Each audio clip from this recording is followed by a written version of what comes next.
नमस्कार दोस्तों, हमारी आज की इस कहानी के नाम है अंजाम। बहू नाश्ता बनाया नहीं? तुम्हारे पापा जी और कुंदन को ऑफिस जाने का लेट हो रहा है। कविता जी अपने कमरे से गुस्से में बोली, जी मम्मी जी, बन गया है, बस गर्म गर्म नाश्ता ही परोस रही हूँ। राही अपने ससुर जी और पति कुंदन को नाश्ता परोसते हुए बोली। भंवरलाल जी अपने बहू राही से बोले, आज तुम्हारी मम्मी जी बाहर हम सब के साथ नाश्ता करेगी, अपने कमरे में ही बैठी रहेगी। कुंदन बोला, पापा जब से राही की शादी हुई है मम्मी ने अपने कमरे से निकलना लगभग बंद ही कर दिया है। वो कहाँ हम सबके साथ बैठ के में नाश्ता करती है। भंवरलाल जी बोले, हाँ बेटा, तुम तो शुरू से ही जानते हो तुम्हारी मम्मी और बहन की आदत को। भगवान का शुक्र है कि उन्होंने हमें राही जैसी बहू दी है, वरना तुम्हारी माँ और बहन ने तो एक मौका नहीं छोड़ा राही को परेशान करने का। फिर भी राही उन लोगों को शिकायत का कोई मौका नहीं देती। राही बोली, पापा जी धीरे बोलिए, अगर मम्मी जी सुन लिया तो आपकी खैर नहीं। यह सुनकर तीनों एक साथ हंस पड़े। भंवरलाल जी और कुंदन दोनों ऑफिस के लिए निकल पड़े और राही कविता जी को नाश्ता देने उनके कमरे में पहुंची। कविता जी राही पर भड़कते हुए बोली, तुम तीनों को हॉल में खीखी करने की आवाज आ रही थी मुझे। सुबह सुबह किस बात पे हंस रहे थे तीनों? राही बोली, मम्मी जी ऐसी कोई बात नहीं हुई है। हाँ, वो कुंदन ने एक जोक बोला था, बस उसी पे हंस पड़े थे। कविता जी चिढ़ते हुए बोली, अच्छे से जानती हूँ मैं कुंदन का जोक। तुम जो ससुर जी की लाडली बहू बनी हो ना, कुंदन तो जोक मारेगा ही। कुंदन को अभी नहीं समझ आएगा क्योंकि उसमें तुमने अपने रंग में जो रंग डाला है। राही बात का जवाब बिना दिए कविता जी को कमरे से बाहर आ गई। वापस रसोई में काम करने लगी। राही उनके मुंह लगकर अपने समय बर्बाद नहीं करना चाहती थी। राही टीचर की नौकरी करती थी, जिसे उसने सास कविता जी के कहने पे छोड़ दिया था, लेकिन उसे बच्चों को पढ़ाने का बहुत शौक था, इसलिए वो घर पे ट्यूशन लिया करती थी। दिन भर घर के कामों करती रहती और फ्री होकर ट्यूशन का समय बिताती। कविता जी ने जैसे राही की शादी के बाद रसोई में तौबा ही कर ली थी। कविता जी दिन भर अपने कमरे में टीवी देखती और जब चाहे राही को ताना मारती रहती। एक ननद है रोमा, वो भी अपनी माँ का खूब साथ निभाती, क्योंकि उसे भी लगता है कि भाभी की शादी के बाद उसका भाई भाभी का हो गया है। रोमा ये पूरे दिन सेल्फ स्टडी के नाम पे अपने कमरे से बाहर नहीं आती। हाँ, जब नाश्ता चाय और खाना होता तो तब उस कमरे से बाहर आकर रसोई से ले जाती। कमरे में पूरे दिन लैपटॉप और मोबाइल पे लगी रहती, मगर भाभी को कुछ मदद नहीं कराती। घर में एक ससुर जी थे, भंवरलाल जी, जिन्होंने हमेशा बहू राही का बेटी का दर्जा दिया है। कुंदन भी अपनी पत्नी राही से बहुत प्यार और सम्मान देता था, क्योंकि राही ने उसके परिवार के लिए अपनी नौकरी तक छोड़ दी और राही भी कुंदन जैसा हमसफर पाकर खुश थी। थोड़ी देर बाद डोरबेल बजी। राही ने दरवाजा खोला तो सामने उसकी बहन शिखा खड़ी थी। शिखा को देखते ही राही बहुत खुश हो गई, उसे अंदर ले आई। शिखा बोली, दीदी मैं और पापा आपके सर में कुछ काम से आई हुई है। पापा मुझे यहाँ छोड़कर उसके काम के लिए निकल गए हैं, काम से लौट कर वो भी आपके यहाँ आएंगे। राही बोली, शिखा तुम्हें देखे हुए बहुत दिन बीत चुके थे, अच्छा हुआ तुम लोग यहाँ आ गए। दोनों बहनें बातें कर ही रही थी कि कविता जी बाहर आ गई और बोली, शिखा तुम इतनी सुबह यहाँ कैसे? शिखा ने उन्हें भी पूरी बात बताई।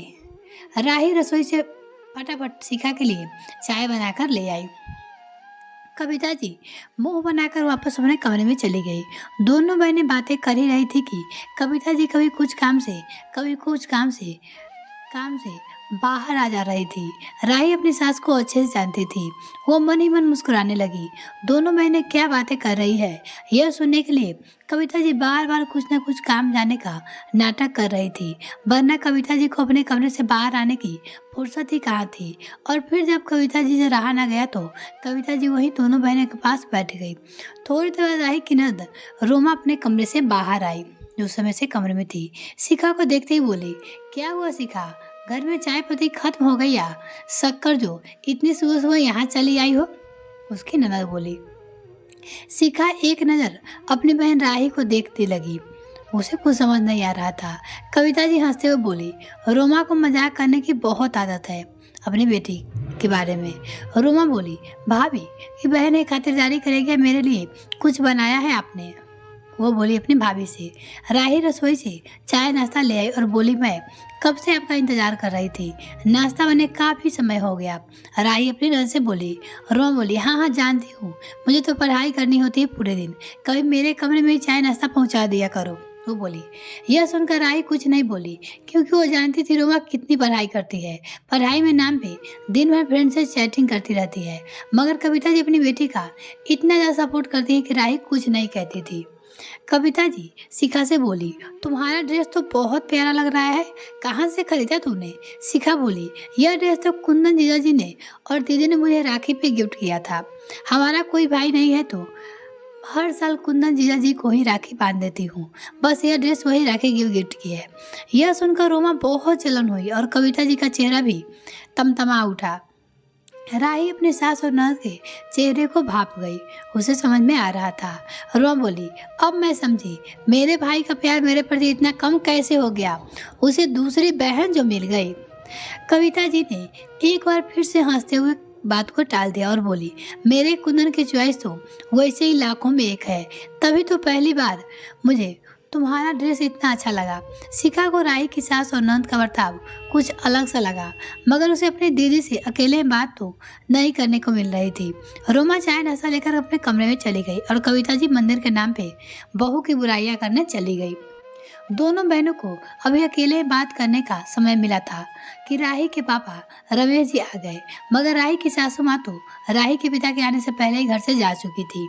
राही के पिता बेटे के लिए कुछ फल फ्रूट और साड़ी लाए थे। रमेश जी बोले, बेटा ये तेरी माँ ने तेरे लिए भिजवाया है। तेरी माँ को भी तुझसे मिलने का बड़ा मन था। थोड़े दिन बाद तुम मायके आ जाती तो बहुत अच्छा रहता। राही बोली, बहुत जल्दी माँ भी मुझसे मिलने की इच्छा पूरी होने वाली है पापा। अगले हफ्ते मेरे सास ससुर जी की शादी की तीसरी वर्षगांठ है, जिस पे आप सभी को आना है। तभी माँ से मिल लूँगी। यहाँ से मायके रहने आना थोड़ा मुश्किल है, क्योंकि सारी घर की जिम्मेदारी मुझ पे है। फिर भी अगर संभव हो पाया तो सास ससुर की बरसगांठ के बाद 2-3 दिनों के लिए रहने आ जाऊंगा। राही ने गर्म गर्म खाना बना दिया था ताकि उसके पापा और बहन खाकर जाए। बहुत देर राही की सास ने इंतजार के बाद भी रमेश जी बोले, अच्छा बेटा अब चलते हैं, काफी देर हो चुकी है। राही के पिताजी बोले, कविता जी के अब तक घर न आने का एक कारण यह भी था कि वो राही के पापा से मिलना ही नहीं चाहती थी। ऐसे वो पहले भी 1-2 बार कर चुकी थी। उनकी नज़रों में वैसे ही बहू के मायके वाले की कोई इज्जत नहीं थी, इसलिए नहीं रही। काफ़ी देर बाद कविता जी घर आई तब रोमा भी अपने कमरे से खाना खाने बाहर आ चुकी थी, यानी उसकी ननद। फलों की टोकरी और साड़ी देखकर कविता जी जोर से बोली, बस इतनी सी औकात है तुम्हारे माता पिता को, तभी तो मेरा बेटा कुंदन कुछ देते रहता है तेरे मायके वाले को। अब तेरे घर की परिस्थितियाँ वो भी जान चुका है। उतने में रोमा बोली, हाँ मम्मी जी, तभी तो उनकी बहन ने कुंदन भैया को भाई बना लिया है, ताकि भाई भाई बोलकर अपने मायके यह लोग ज़्यादा धन ऐड सके। राही बोली, ये कैसी बात कर रहे हैं आप लोग? मेरे मायके वाले बहुत पैसे वाले तो नहीं है, मगर स्वाभिमानी लोग हैं। और कुंदन आपका बेटा मतलब मेरा पति एक बहुत अच्छा इंसान है। उन्हें जब पता चला कि मेरी छोटी बहन हमेशा राखी के दिन उदास रहती है, तो उन्होंने शिखा से राखी बनवानी शुरू कर दी। शिखा के लाख मना करने के बाद भी वो मुझसे उसके लिए राखी का गिफ्ट लाने लगे। राई का पहाड़ बना लिया है आप लोगों ने, बोलकर राई रसोई में चली गई। मगर कविता जी और रोमा के दिल को चैन ना पड़ा। अगले दिन भंवरलाल जी और कुंदन अगले हफ्ते शादी की तीसरी वर्षगांठ की तैयारी करने में लगे, जिसमें राही ने उनका पूरा साथ दिया। राही ने सारे मेहमान को फोन कर दिया, कुंदन ने हॉल बुक कर दिया और इवेंट मैनेजर से सारी व्यवस्था करवा ली। भंवरलाल जी का मानना था कि शादी की 25वीं वर्षगांठ तक ना जाने हम दोनों रहे या ना रहे, इसलिए जिस पल में उसी पल का आनंद लिया जाए। अपनी पत्नी कविता जी के लिए वे एक हीरे से जड़े नेकलेस भी लेकर आए, जिसे देखकर कविता जी बहुत खुश हुई। भंवरलाल जी उनकी खुशी देखकर बोले, बस भाग्यवान, हमेशा ऐसे ही मुस्कुराती रहो, घर में कलेश और कलम मत करो। मैं तुमसे ज़्यादा कुछ नहीं चाहता, बस मेरी यही इच्छा पूरा कर दो। वो अपनी पत्नी से बोले। कविता जी इतराते हुए बोली, ए जी, आपको क्या लगता है हमेशा झगड़ा मैं ही करती हूँ? वो ना आपकी लाडली बहू और उसके मायके वाले कुछ कम नहीं है। देखना, आपको एक न एक दिन सच जरूर पता चलेगा। भंवरलाल जी बात को बढ़ाकर अपनी आने वाली शादी की वर्षगांठ खराब नहीं करना चाहते थे, इसलिए वो कुछ बोले नहीं, क्योंकि हर बार वो बहू और बेटे की तरफदारी करते और कविता जी उनसे गुस्सा हो जाती। भंवरलाल जी एक बहुत अच्छे पति, पिता और ससुर थे, इसलिए घर में सभी के चहेते थे। आज भंवरलाल जी कविता जी की शादी की वर्षगांठ थी। हॉल खचाखच मेहमानों से भरा हुआ था। सभी लोग सारे इंतजाम खूब तारीफें कर रहे थे। कुंदन और राही ने मिलकर जो किए थे। बीच में अचानक थोड़ी देर के लिए लाइट चली गई। लाइट आने के बाद सभी के जान में जान आई, क्योंकि गर्मी के कारण सभी मेहमानों की हालत खराब हो गई थी। लाइट जाने के कारण उतने में भंवरलाल जी की नज़र कविता जी के गले पर गई। बोले, कविता जी, आपका हार कहाँ है? कविता जी अपने गले से हाथ रखा और बोली, लाइट जाने से पहले तो यह हार मेरे गले ही में था। हीरो से जरा बेशकीमती हार कहाँ गया? आपकी कितनी ख्वाहिशें से लाए थे वो हार मेरे लिए। बोलकर कविता जी रोने लगी। कुंदन बोला, मम्मी आप रो क्यों रही हो? हार अभी तक आपके गले में था और लाइट आने के बाद हार गले में नहीं है। इसका मतलब यह है कि हार मेहमानों में से किसी के पास है। आपका हार किसी ने चुरा लिया है।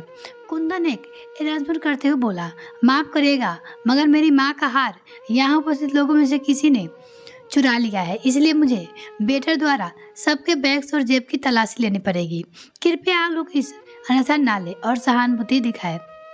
यह सुनकर पहले तो सभी के होश उड़ गए। कोई कुछ नहीं कहा, क्योंकि आखिर हीरो से जरे हार का जो सवाल था।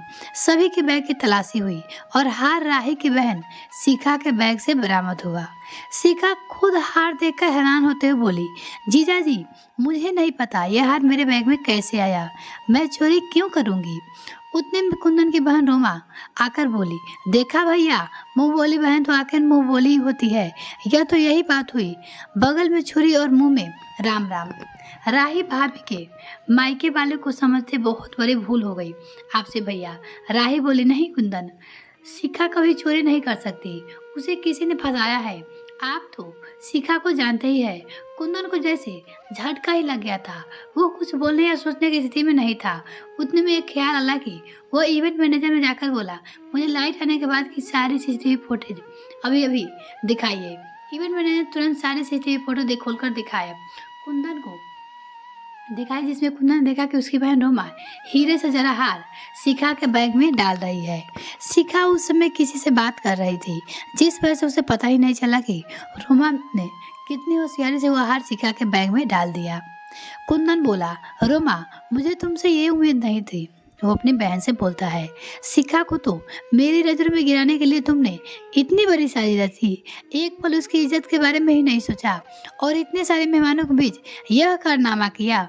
रोमा का बचाव करने में कविता जी बीच में आकर बोली, कुंदन, तुम सगी बहन को ज़्यादा मान सम्मान देते हो, रोमा कभी ऐसा नहीं कर सकती।